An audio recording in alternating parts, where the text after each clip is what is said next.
नमस्कार, बहुत स्वागत है आपका वीआईपी न्यूज में। सत्ता के महासंग्राम को लेकर मैं हूं आपके साथ डॉक्टर रानी। देश की सियासत के अखाड़े से इस वक्त की सबसे बड़ी तस्वीर आपको दिखा रहे हैं। पूर्व से पश्चिम और उत्तर से दक्षिण तक लोकतंत्र का महापर्व अपने निर्णायक मोड़ पर आ गया है। बंगाल की धरती पर एक तरफा जीत की गूंज, जहां सत्ता की जंग ने नया इतिहास रचा है, वहीं पौंडीचेरी, केरल, असम और तमिलनाडु में जनता के फैसले ने राजनीतिक दलों की किस्मत का लेखा जोखा साफ कर दिया है। 3 मई का दिन, सत्ता का महासंग्राम, जहां हर आंकड़ा एक कहानी कहता है। हर सीट पर सियासी संघर्ष की दास्तान लिखी गई है। बंगाल में जहां बीजेपी ने अभूतपूर्व प्रदर्शन करते हुए सियासी समीकरणों को बदल दिया है, वहीं दक्षिण की अगर बात करें तो पूर्वोत्तर के राज्यों में क्षेत्रीय दलों और राष्ट्रीय पार्टियों के बीच कड़ा मुकाबला देखने को मिला। केरल में परंपरा बनाम परिवर्तन की लड़ाई, असम में सत्ता की वापसी या बदलाव की बहस, तमिलनाडु में द्रविड़ राजनीति का प्रभाव और पुडुचेरी में गठबंधन की राजनीति। हर राज्य ने अपना अलग जनादेश दिया है। तो आइए इस महासंग्राम के हर मोर्चे पर चलते हैं और समझते हैं जनता के फैसले का मिजाज और जानते हैं किसके सिर सजेगा सत्ता का ताज और कौन करेगा विपक्ष की भूमिका का आगाज। बंगाल की 294 सीटों पर काउंटिंग लगातार जारी, बहुमत का आंकड़ा 148 सीटों पर तय। भाजपा 208 सीटों पर आगे चल रही है, जीत भी दर्ज हुई है कई जगह पर। टीएमसी को 79 सीटों पर बढ़त मिली है, जीत भी हुई है। कांग्रेस ने 2 सीटें हासिल की हैं, लेफ्ट और अन्य को 2-2 सीटें मिली है। चुनावी नतीजों से राजनीतिक तस्वीर बदलती हुई दिखी। तमिलनाडु की अगर हम बात करें तो 234 सीटों पर काउंटिंग जारी, बहुमत का आंकड़ा 118 सीटों पर तय हुआ है। टीवीके को 107 सीटों पर बढ़त और जीत भी मिली है। द्रमुक को 53 सीटों पर बढ़त और जीत, द्रमुक को 72 सीटों पर बढ़त और जीत, अन्य दलों को कोई सीट नहीं मिली।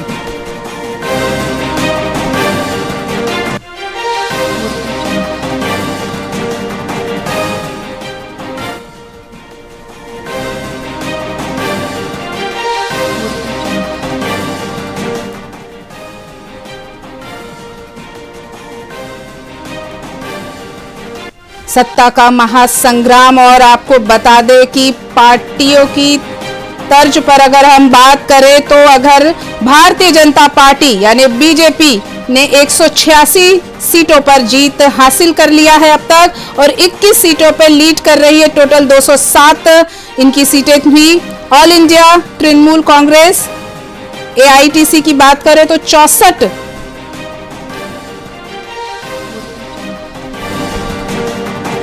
बेहद ही खास नतीजे हैं जो वो सामने निकल कर आए हैं। और इनमें अगर हम बात करें भारतीय जनता पार्टी की तो 187 सीटों को इसने जीता है, 20 पर लीडिंग बनाए हुए हैं। 207 इनकी टोटल सीटें थी। बात करते हैं हम ऑल इंडिया तृणमूल कांग्रेस की तो यहाँ पर 64 सीटें इन्होंने जीती हैं और 16 पर अभी भी इन्होंने बढ़त बनाई है। कुल 80 सीटें थी इनकी। और इंडियन नेशनल कांग्रेस आईएनसी की बात करें तो 2 सीटों पर केवल जीत हासिल की है, लीड किसी पर नहीं है। टोटल 2 ही सीट इनकी थी। साथ में आम जनता उन्नयन पार्टी की अगर हम बात करें तो 2 सीटों पर विजय हासिल हुई है और 2 सीटें इनकी टोटल थी। अभी की अपडेट की बात करें तो कम्युनिस्ट पार्टी ऑफ इंडिया की अगर हम बात करें तो 1 सीट जीती है और 1 ही सीट इनकी थी। और ऑल इंडिया सेकुलर फ्रंट जो पार्टी थी 1 सीट थी और इनकी 1 सीट जीती है। मतलब कहना चाहिए कि बिल्कुल एक तरफा जीत जो है भारतीय जनता पार्टी ने दर्ज की है। 187 सीटों को जीतकर 20 में अभी भी लीडिंग जारी है। 207 सीटों पे चुनाव लड़ा गया और 187 सीटें भाजपा ने अपने नाम की। एक तरफा जीत दर्ज की है बीजेपी ने। केरला की अगर हम बात करते हैं तो आईएनसी की 63, सीपीआई की 26, आईयूएमएल की 22 और सीपीआई की 8 सीटें। केरला के अपडेट आपको बताते हैं अभी के।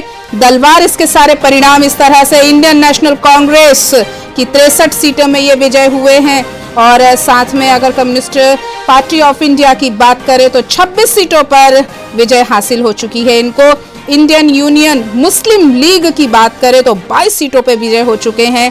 साथ ही बात करें कम्युनिस्ट पार्टी ऑफ इंडिया की तो 8 सीटें हैं और केरल कांग्रेस की 7 सीटें और रिवोल्यूशनरी सोशल पार्टी की 3, भारतीय जनता पार्टी बीजेपी की 3 और राष्ट्रीय जनता दल की 3 और इस तरह से revolutionary Marxist party of India 1, Kerala Congress की 1 और communist marks party Kerala state committee की 1 और निर्दलीय आईएनडी की 4 सीटें। इस तरह से अगर हम बात करें तो इंडियन नेशनल कांग्रेस ने केरल में 63 सीटों में अपनी आमद दर्ज कराते हुए विजय हासिल की है।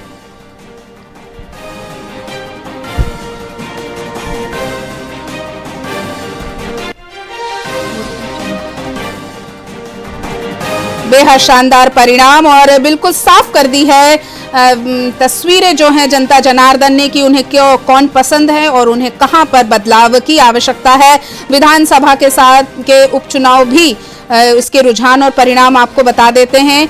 उमरेठ में गुजरात से विजयी हुए हैं भारतीय जनता पार्टी के हर्षद भाई गोविंद भाई परमार। बागलकोट कर्नाटक से विजय हुए इंडियन नेशनल कांग्रेस की पार्टी। दावनगेरे दक्षिण से विजय हुए हैं इंडियन नेशनल कांग्रेस। राहुरी से विजय हुए भारतीय जनता पार्टी और कोरीडांग से विजय हुए भारतीय जनता पार्टी और त्रिपुरा से भारतीय जनता पार्टी भी विजयी हुई है। और ताजा अपडेट करने के लिए चलिए आपको लेकर चलते हैं उत्तर प्रदेश, जहां पर हमसे जुड़ रहे हैं हमारे संजय श्रीवास्तव। बिल्कुल सत्ता का महासंग्राम लगातार जारी और कई जगह स्थिति बिल्कुल साफ हुई है। उत्तराखंड से संजय श्रीवास्तव हमारे ब्यूरो चीफ हमारे साथ जुड़ रहे हैं। हम उनसे बात करेंगे, जानेंगे क्या है, किस तरह से आगे चीजें बढ़ रही हैं, क्या माहौल है। उत्तराखंड से संजय श्रीवास्तव हमारे साथ स्टेट हेड जुड़ रहे हैं। जी संजय जी।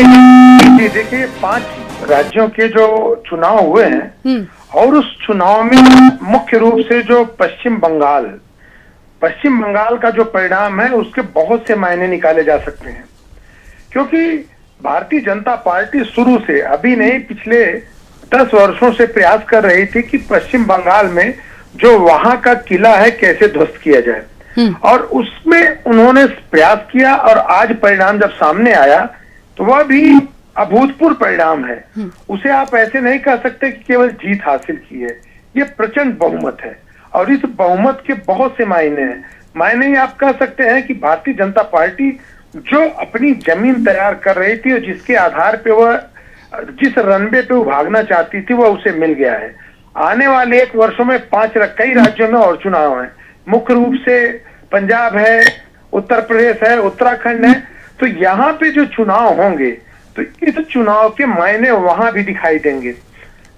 अगर कहा जाए तो भारतीय जनता पार्टी पूरी ताकत लगा दी थी। हर प्रदेश के मुख्यमंत्री गए, उत्तर प्रदेश के मुख्यमंत्री, असम के मुख्यमंत्री, उत्तराखंड के भी मुख्यमंत्री, लेकिन वहां का जो परिणाम है, भारतीय जनता पार्टी शुरू से कहते आ रही थी कि उस परिणाम को हम अप्रत्याशित परिणाम के रूप में आएगा सामने। बिल्कुल संजय जी, बिल्कुल आपने सही बात बिल्कुल कही है कि क्या इसे मोदी की लहर कहेंगे कि ममता जी की लापरवाही?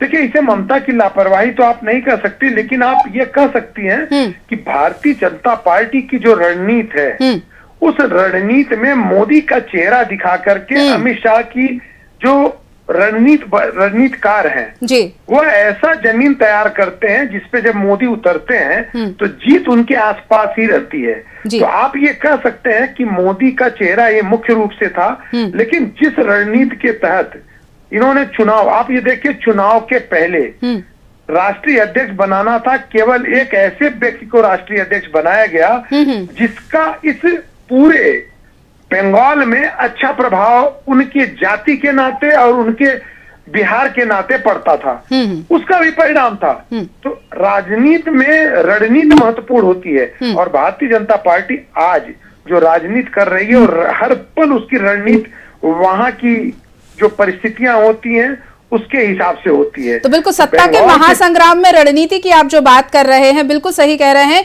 रणनीति की आवश्यकता पड़ती है। तो क्या ये रणनीति का प्रभाव, जैसा कि आपने कहा कि और अन्य राज्यों के चुनावों पे देखने को मिलेगा इसका असर?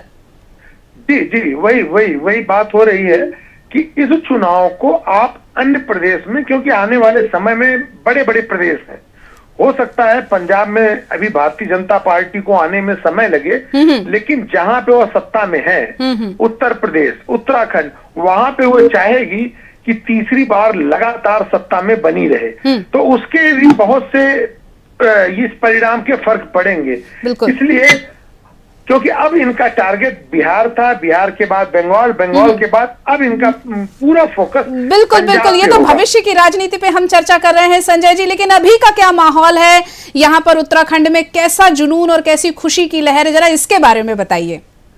ये उत्तराखंड में चुनाव प्रस्तावित है 2027, मतलब आप ये कह सकते हैं कि 1 वर्ष से कम है। और इस दौरान अगर ये इतना बड़ा ये जो चुनाव का परिणाम आया है, जिस प्रचंड जीत के साथ भारतीय जनता पार्टी अपने आप को बंगाल में स्थापित कर रही है, तो उसका फर्क उत्तराखंड में पड़ना ही पड़ना है। क्योंकि यहाँ तराई बेल्ट में बंगाल के बहुत से लोग हैं और उनके पास और उनके माध्यम से मुख्यमंत्री पुष्कर सिंह धामी बंगाल में गए, चुनाव प्रचार भी किया। तो ये आप कह सकते हैं कि वहां पे जब यहाँ के मुख्यमंत्री गए होंगे तो उन्होंने भी उत्तराखंड के में किए जा रहे कामों को भी जुड़ाया होगा। तो वह अब वापस जब उत्तराखंड में चुनाव होगा तो बंगाल की जनता जो यहाँ रह रही है और जिस तरह से वहां पे उसने मतदान किया है, उसका फायदा यहाँ की सरकार जरूर लेगी। और आप ये कह सकते हैं कि आज से जैसा माहौल, क्योंकि आज मुख्यमंत्री यहाँ पे 4 बजे के आसपास मुख्यालय पे आए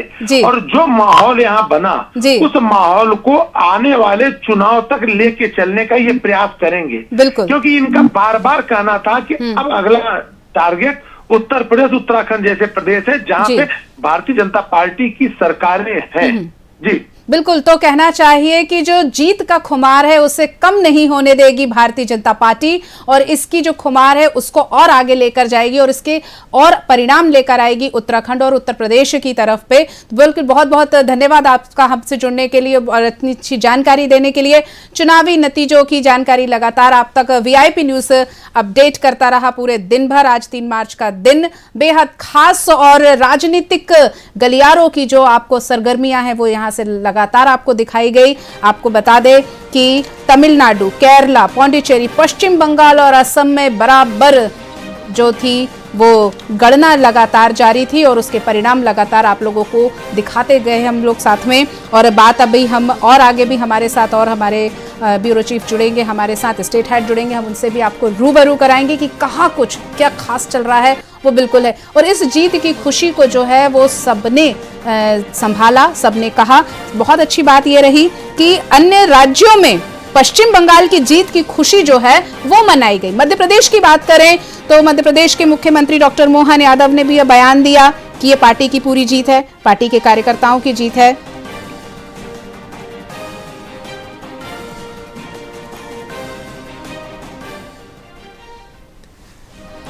बहुत ही शानदार जो जीत है वो लगातार चल रही है। सत्ता का महासंग्राम जो है वो आज देखने को मिला।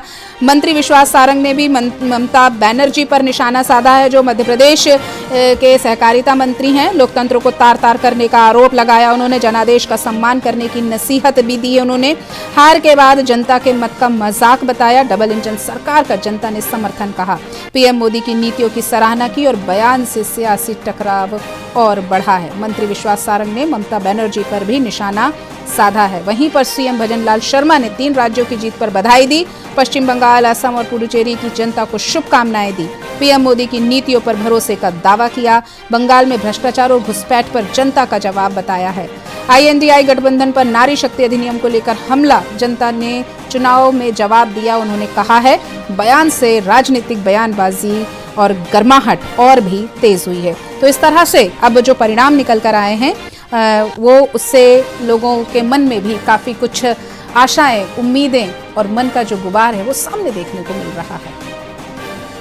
रीवा से हम जुड़ेंगे हमारे संवाददाता से और क्या कुछ खास जानने की कोशिश करते हैं उनसे।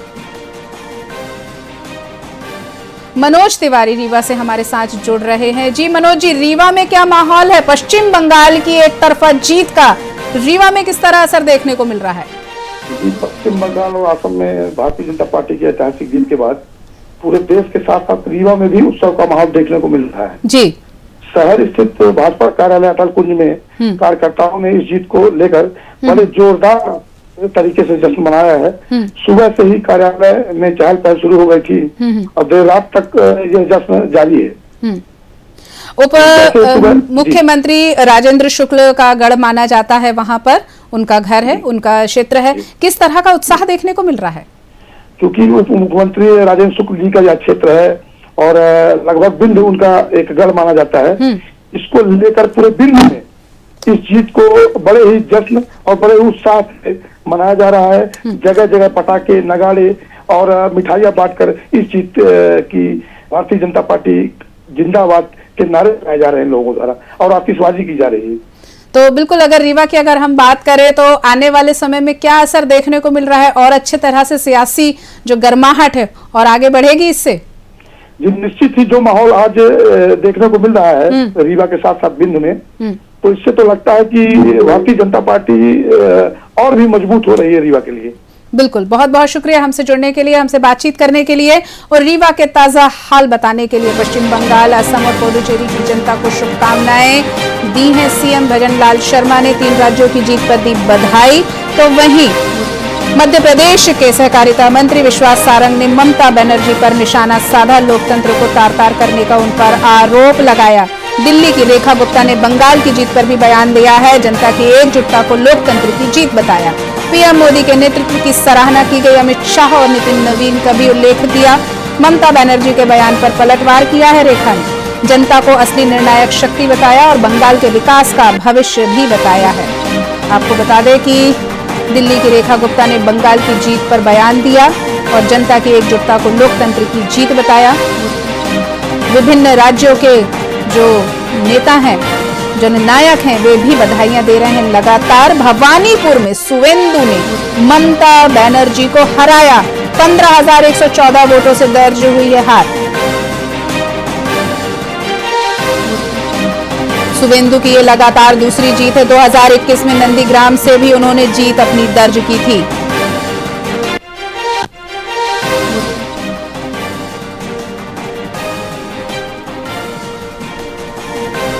सत्ता का महासंग्राम आज 3 मार्च को पूरे देश ने देखा और 5 राज्यों के चुनावों के जो परिणाम हैं वो लगातार आपको बता दें। पश्चिम बंगाल में आज की अभी ताजा आपको खबर आपको बताते, भारतीय जनता पार्टी ने 190 सीटों पर जीत दर्ज करा दी और अभी भी 17 सीटों पर उनकी बढ़त लगातार जारी है। ऑल इंडिया तृणमूल कांग्रेस की बात करें तो 65 में वो जीत चुके हैं और 15 पर उनकी लीडिंग बनी हुई है। इंडियन नेशनल कांग्रेस में 2 की उनकी जीत दर्ज हो चुकी है। पश्चिम बंगाल में भारतीय जनता पार्टी की एक तरफा 190 सीटों पर विजय हासिल और 17 पर अभी भी लीड कर रही है भारतीय जनता पार्टी पश्चिम बंगाल में। और वहीं पर तृणमूल कांग्रेस की अगर हम बात करें तो 65 सीटों पर अभी उनकी जीत दर्ज हुई है और 15 सीटों पर जो है वो लीडिंग बनी हुई है। लेकिन भले ही कोई कितना कह ले, लेकिन अब लग रहा है कि एक तरफा स्थिति साफ हो चुकी है। भारतीय जनता पार्टी जो है वो उसने जीत दर्ज कर दी है पश्चिम बंगाल में। हम बात करते हैं पुडुचेरी की, तो पुडुचेरी की भी आपको बता दें, ऑल इंडिया एनआर कांग्रेस की अगर हम बात करें तो 11 सीटों पर इन्होंने अपनी दर्ज करा ली है जीत और 1 पर लीडिंग कर रहे हैं। बात करते हैं हम डीएमके की, तो 5 सीटों पर जीत दर्ज हो चुकी है और भारतीय जनता पार्टी जो है 4 सीटों पर इनकी जीत हुई है।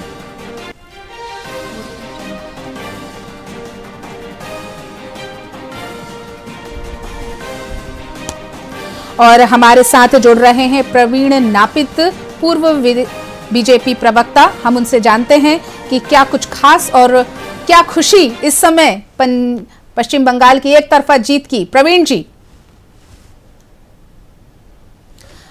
जी हम उनसे जुड़ते हैं और प्रवीण नापित जी से जानते हैं कि क्या कुछ खास जो नजारा है वो जीत का हो रहा है और लोगों के दिलों में क्या खुशी, क्या प्रवीण जी क्या कुछ खुशी और क्या एक तरफा जीत का जश्न का माहौल?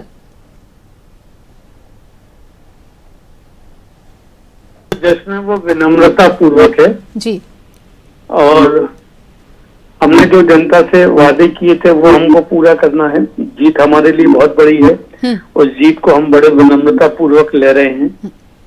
और हमने इन 10 सालों में 15 सालों में हमारे जो कार्यकर्ताओं ने खोया, पिटे हैं, मारा है, हत्याएं हुई हैं, वो हम लड़े थे। जब हम लगातार इतने साल लड़े हैं तो हम तब जीत के आए, इतनी बड़ी जीत हुई है। बिल्कुल, तो बीजेपी की जिम्मेदारी और बढ़ जाती है अब। जी, बहुत जनता के प्रति वफादारी हमारी रहेगी, कर्तव्य रहेगा। हम जिन मुद्दों को जीत के आए हैं और जो जो हमारे केंद्र सरकार के जो जो योजना जनता के लिए थी और ममता दीदी देती नहीं थी वो योजनाओं का जी, वो हमारे पूरे 100% हमको चाहेंगे कि हम वो पालन हो बंगाल की धरती पर। बिल्कुल, तो किस तरह से आप देखते हैं कि प्रधानमंत्री नरेंद्र मोदी और अमित शाह ने जिस तरह से जनसभाएं की, अन्य राज्यों के मुख्यमंत्री भी जाकर जिन्होंने जनसभाएं की, उनके लिए आपका क्या कहना है? निश्चित रूप से संघर्ष था, गर्मी थी, धूप था, हमारे लिए जो बैकग्राउंड था, हमारे विपरीत बहुत परिस्थितियां थी। जी, बहुत बहुत धन्यवाद आपका, बहुत हमसे जुड़ने के लिए बहुत बहुत धन्यवाद। बहुत बहुत धन्यवाद आपका। बिल्कुल, तो जिस तरह देख रहे हैं कि चारों तरफ जीत का माहौल जो है वो बिल्कुल गर्मा गया है, जश्न मनाया जा रहा है, मिठाइयाँ बांटी जा रही। 2021 में नंदीग्राम से जीते थे शुवेंदु जी और फिर उन्होंने दूसरी बार फिर जीत अपनी दर्ज कराई है। और साथ ही हम बात करें मध्य प्रदेश के मुख्यमंत्री डॉक्टर मोहन यादव ने भी बयान दिया है कि जीत के लिए सभी को उन्होंने बधाइयां और शुभकामनाएं दी हैं। साथ ही लगातार अपडेट वीआईपी न्यूज आपको बता रहा है, सुबह से ही आपके साथ इस सत्ता के महासंग्राम में साथ रहा है और लोकतंत्र में जीत का असली मतलब और जिम्मेदारी बिल्कुल बताने की पूरी कोशिश। साथ ही साथ आपको अपडेट करते रहे हैं पूरी तरह से। तमिलनाडु, पश्चिम बंगाल, पुडुचेरी, केरला और असम, इन 5 राज्यों के नायकों के किस्मत का खुलासा आज हुआ है 3 मार्च को। लगातार सीटों पे बढ़त बनाए हुए बीजेपी ने शानदार तरीके से पश्चिम बंगाल में जीत दर्ज की है।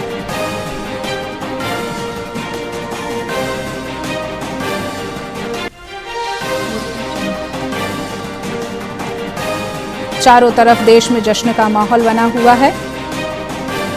सत्ता साथ ही चलिए आपको लेकर चलते हैं मंदसौर में विजय रुतुदिया हमारे साथ जुड़ते हैं और उनसे जानते हैं कि मंदसौर में कैसा जश्न का माहौल है, क्या खुशियां वहां के मंदसौर वासी मना रहे हैं। मैं आपको बताना चाहूंगा कि मंदसौर जिले में भी जब ऐतिहासिक जीत पश्चिम बंगाल को लेकर भाजपा ने ये इतिहास रचा तो यहाँ पर भाजपा के कार्यकर्ताओं में काफी जोश दिखाई दिया। भाजपा के कार्यकर्ता इस खुशी को लेकर सड़कों पर उतरे और जो पश्चिम बंगाल की ऐतिहासिक झारमुरी थी उसको लेकर सबदूर बांटी गई और इस ऐतिहासिक जो इतिहास लिखा गया है 15 सालों बाद, उस इतिहास को बड़ी खुशी और जश्न के साथ मिठाइयां बांटकर मनाया गया। बिल्कुल विजय जी, और अगर हम मंदसौर की बात करें तो पशुपतिनाथ जी का वहां पर बेहद प्राचीन और मंदिर है, तो कह सकते हैं कि पशुपतिनाथ जी का प्रसाद मिला। यस, आप ये मान लें कि यहाँ पर जो पशुपतिनाथ जी विराजित है और यह मंदिर काफी प्रसिद्ध होने के साथ साथ ही यहाँ पर एक ऐतिहासिक भाजपा का भी बहुत ही नाम चलता है और यहाँ पर कई सालों से भाजपा ने राज किया है और इस क्षेत्र में बीजेपी काफी बार जीती भी है। बिल्कुल विजय जी, मंदसौर की अगर हम बात करें तो बहनों का क्या रुझान रहा है, नारी शक्ति का क्या रुझान आपको देखने को मिला है इस जीत के बाद? आपको बता दें, वैसे तो भाजपा नारी शक्ति को बहुत ही ज्यादा प्रोत्साहन देती है और नारी शक्ति को आगे भी रखती है। इसी नारी शक्ति को आगे रखते हुए भाजपा आगे भी परचम लहराती हुई नजर आती है। आज फिर से भारत में भाजपा ने पश्चिम बंगाल के 15 सालों का इतिहास रचा है। बिल्कुल, बहुत बहुत धन्यवाद विजय जी हमारे साथ मंदसौर से जुड़ने के लिए। और बिल्कुल सही भी को खुशी हो रही है, चाहे फिर वो नारी शक्ति हो, चाहे वो कोई भी कार्यकर्ता हो, अधिकारी हो या कोई भी बड़ा कार्यकर्ता हो, और चाहे अंतिम पंक्ति का कार्यकर्ता हो, सभी में खुशी का माहौल देखने को मिल रहा है।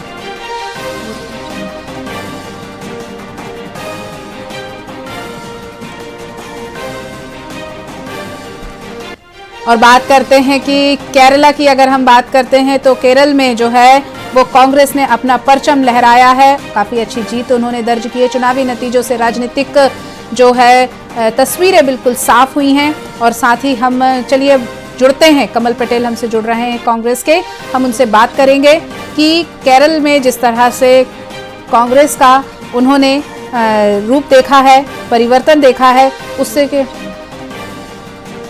वो बहुत ही शानदार तरीके से वहां पर केरल में हुआ है। नतीजे जो सामने आए हैं देखने के लिए,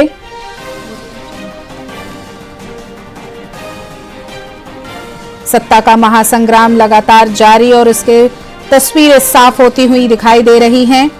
अगर हम केरला की बात करते हैं तो इंडियन नेशनल कांग्रेस की बात करें तो 63 सीटों पर जीत दर्ज की है केरल में कांग्रेस ने। कम्युनिस्ट पार्टी ऑफ इंडिया की बात करें हम तो यहाँ पे 26 सीटें हुई हैं। और सीधे हमारे साथ अब हम जुड़ते हैं, कांग्रेस के जो प्रवक्ता हैं वो हमसे जुड़ रहे हैं, कमल पटेल। कांग्रेस की केरल में शानदार जीत, क्या कहना चाहेंगे, क्या खुशी? कमल पटेल जी। पवन पटेल जी हमारे साथ कांग्रेस के प्रवक्ता जुड़ रहे हैं, हम बात करेंगे। पवन जी,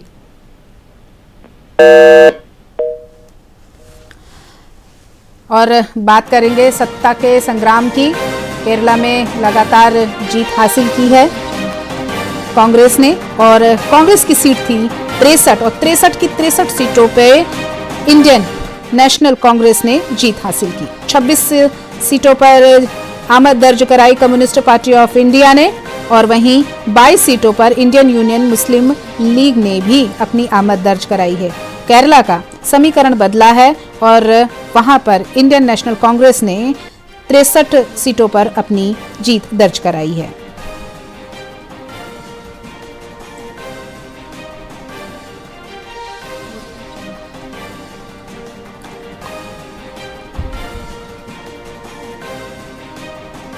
सत्ता का महासंग्राम लगातार जारी और आज 3 मई के दिन पर हर आंकड़ों ने एक नई कहानी को दिखाया है। हर सीट पर सियासी संघर्ष की दास्तां लिखी गई है। भवानीपुर में सुवेंदु जी ने अपनी जीत दर्ज कराई, ममता बनर्जी को करारी हार, सुवेंदु की लगातार दूसरी जीत।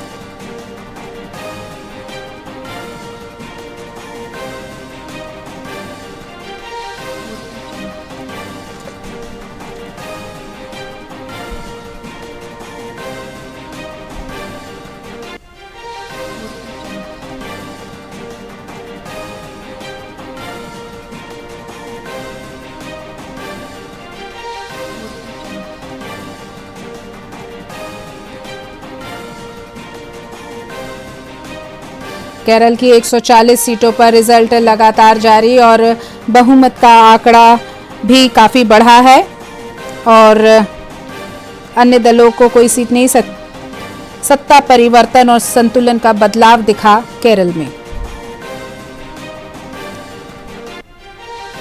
लगातार अगर हम बात करें तो पश्चिम बंगाल की जीत का जश्न पूरे देश में मनाया जा रहा है। सभी राज्यों में जश्न मनाया जा रहा है और भवानीपुर में सुवेंदु अधिकारी को बढ़त मिली।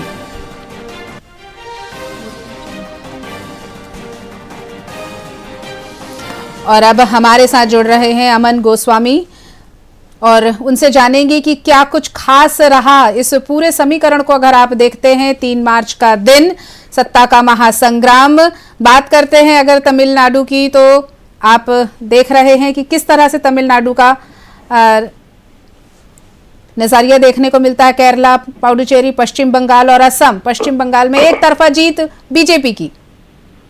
जी रानी, बिल्कुल आपको बताना चाहूंगा मैं। अगर बात करते हैं, पहले हम बात करते हैं तमिलनाडु की। तमिलनाडु में एक नई पार्टी उभर कर सामने आती है जहां टीवी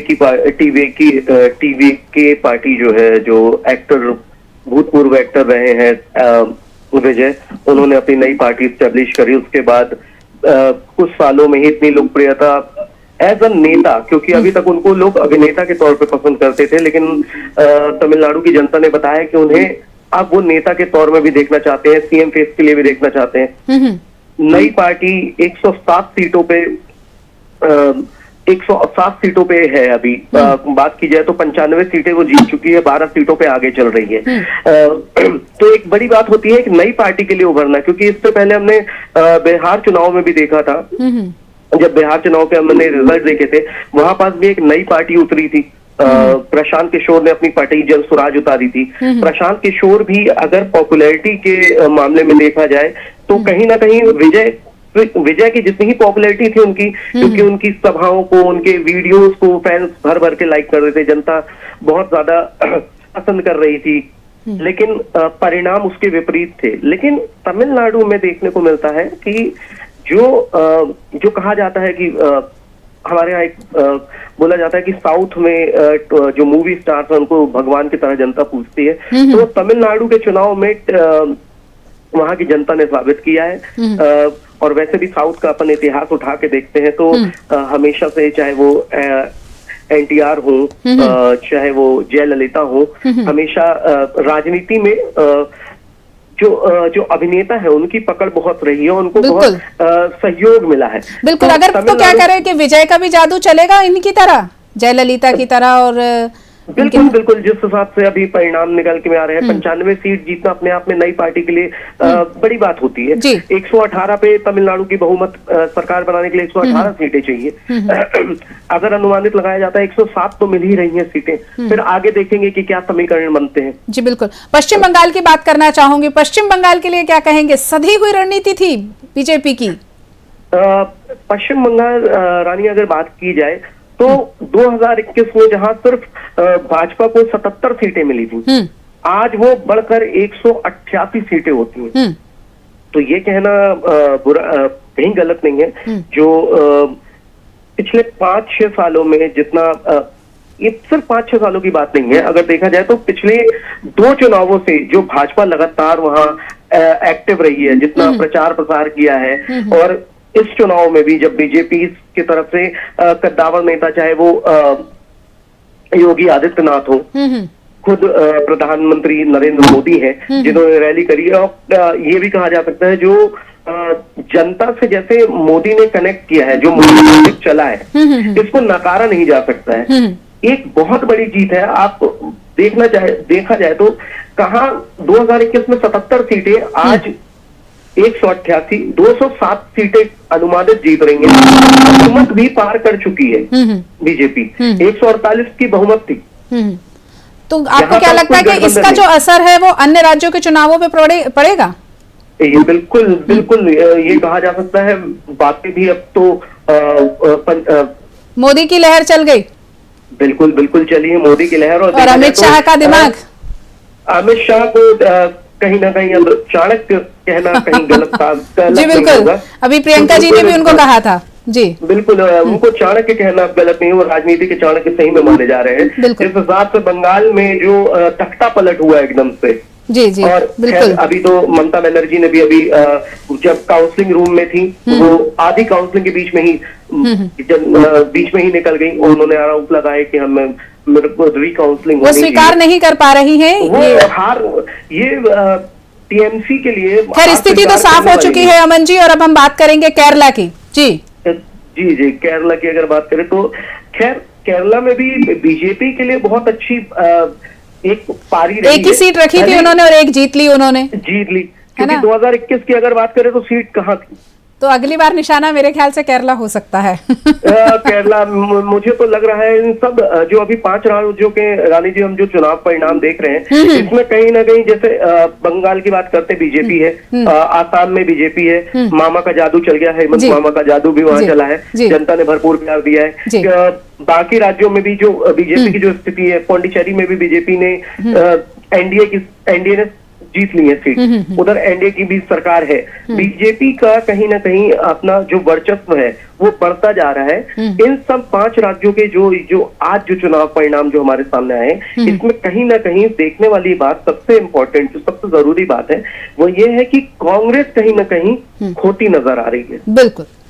तो ये क्या लगता है कि अब आत्ममंथन करेगी कांग्रेस? आत्ममंथन करना जरूरी है। 2027 चुनाव, उसके पहले 2026 में ये रियलिटी चेक जो बोला जाता है ये 5 राज्यों के जो चुनाव के जो परिणाम है, ये कांग्रेस के लिए रियलिटी चेक के तौर पे निकल के आ रहे हैं। अगर आज के बाद भी मंथन नहीं करती है कांग्रेस, तो आने वाले समय कांग्रेस के लिए और बुरे होंगे। और कहीं ना कहीं ये भी कहा जा सकता है, और मेरा मानना ये है कि जब इंदिरा गांधी की जब सरकार थी, तो जिस हिसाब से 2 कांग्रेस बनी थी, तो इंदिरा गांधी ने एक अलग कांग्रेस बना ली थी। इस तरीके से जो पुराने नेता थे वो अलग हो गए थे। कहीं ना कहीं कांग्रेस भी आने वाले समय में बिल्कुल दो फाड़ हो सकती है कांग्रेस, और अन्य ने कहना चाहिए कि जो राजनीतिक दल है उनके लिए भी एक सबक एक तरीके से ये चुनाव जो है वो देकर जा रहा है कि अगर सही तरीके से जनता के साथ काम नहीं किया जाएगा तो जनता परिवर्तन करने में कोई कोताही नहीं बरतेगी और आपको 1 मिनट में मजा चखा देगी, दिखा देगी कि वो क्या चाहती है। जनता जनार्दन सिर्फ बदलाव चाहती है। अमन जी हमारे साथ जुड़ने के लिए बहुत बहुत धन्यवाद। तो ये था सत्ता का महासंग्राम, जहां जनता के जनादेश ने साफ कर दिया कि लोकतंत्र में अंतिम शब्द सिर्फ मतदाता का होता है। बंगाल से लेकर केरल, असम, तमिलनाडु, पुडुचेरी तक हर राज्य ने अपने फैसले से सियासत की दिशा और दशा तय की है। कहीं सत्ता की वापसी ने विश्वास की मोहर लगाई, तो कहीं बदलाव की लहर ने नए समीकरण गढ़ दिए हैं। ये नतीजे सिर्फ सरकार बनाने या गिराने की कहानी नहीं है, बल्कि ये उस जनभावना का आईना है जो आने वाले वक्त की राजनीति की रूपरेखा तय करेगी। अब निगाहें इस पर होगी कि वादों को हकीकत में कैसे बदला जाए और विपक्ष किस तरह जनता की आवाज बनकर सत्ता को आईना दिखाता है, क्योंकि लोकतंत्र में जीत का असली मतलब जिम्मेदारी और हार का असली अर्थ आत्ममंथन होता है। फिलहाल इस महासंग्राम में, सत्ता के महासंग्राम में फिलहाल यहीं तक विराम, लेकिन सियासत का यह सफर यहीं नहीं थमने वाला। लगातार देखते रहिए, बने रहिए हमारे साथ, देखते रहिए VIP न्यूज। नमस्कार।